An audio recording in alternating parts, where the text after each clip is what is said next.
Paalala po lamang, ang impormasyong aming ibabahagi ay para sa layuning pang-impormasyon lamang at hindi opisyal na payo ukol sa tulong at regulasyon na kung saan mang seksyon ng gobyerno, Pilipinas man o Japan.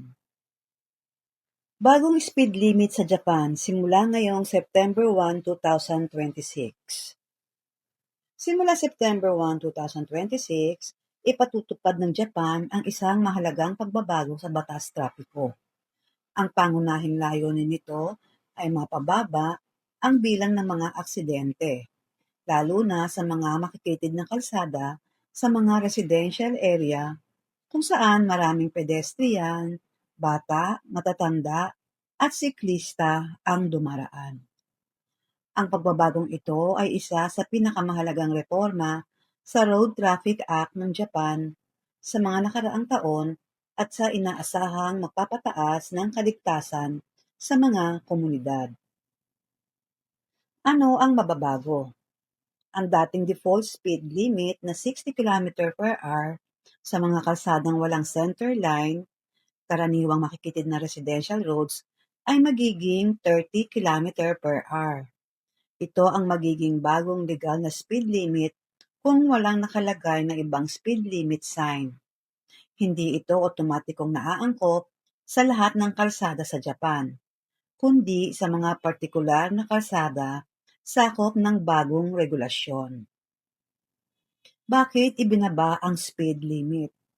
Ayon sa Japanese authorities, maraming aksidente ang nangyayari sa makikitid na kalsada, kung saan walang center line, maraming naglalakad at nagbibisikleta, maraming bata at matatandang tumatawid, at limitado ang mga visibility sa mga kanto. Kapag mas mabagal ang takbo ng sasakyan, mas maikli ang stopping distance. Mas mabilis makakapagpreno ang driver. Mas maliit ang posibilidad ng malalang pinsala kapag may aksidente. Sino ang dapat sumunod? Ang bagong batas ay para sa lahat ng nagmamaneho ng motor vehicle sa mga kalsadang sakop nito, kabilang ang private cars, K-cars, vans, trucks, mga dayuhang driver, mga bagong driver, at mga professional driver. Ano ang hindi kasama? Hindi lahat ng kalsada ay magiging 30 km/h. Halimbawa, national highways ay mananatili sa itinakdang speed limit. Maraming pangunahing lungsod at pangunahing kalsada ay may sarili pa ring speed limit. Ang expressways ay hindi sakop ng pagbabagong ito at patuloy na susunod sa kani-kanilang speed limits. Ano ang dapat tandaan ng mga driver? Simula September 1, magbasa palagi ng speed limit signs. Huwag umasa sa dating limit na 60 km/h. Mag-ingat lalo na sa residential areas. Magbigay ng prioridad sa pedestrian at siklista. Magdahan-dahan sa mga school zone at makikitid na kalye. Ang posibleng parusa, ang sinumang lalabag sa speed limit ay maaaring multahan, mabigyan ng demerit points sa driver's license, at maharap sa mas mabigat na parusa depende sa bilis ng paglabag at sitwasyon ng aksidente. Benepisyo ng bagong batas. Inaasahang bababa ang bilang ng aksidente.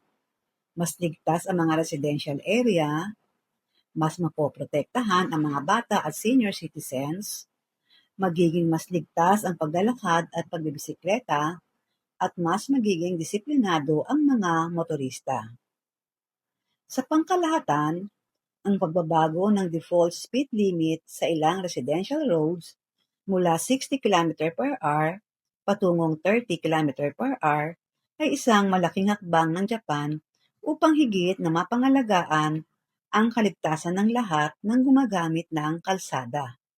Simula September 1, 2026, mahalagang maging pamilyar ang bawat driver sa bagong regulasyong ito at laging sundin ang mga speed limit sign upang makaiwas sa aksidente at multa. Ang simpleng pagsunod sa tamang bilis ay maaaring makapagligtas ng buhay. Disclaimer lamang po, ang lahat ng impormasyong ibinahagi ay para sa layuning pang-impormasyon lamang at hindi garantisadong kompleto o laging updated. Ito ay maaaring magbago ng walang paunang abiso. Ang creator ay hindi mananagot sa anumang direkta o hindi direktang epekto na maaaring magmula sa paggamit o interpretasyon ng impormasyong ito. Sa pangwakas, umaasa po kami na nakatulong ang impormasyong ito bilang gabay. Para sa pinakabagong update at opisyal na detalye, makabubuting i-verify pa rin sa tamang ahensya o autoridad. Marami pong salamat.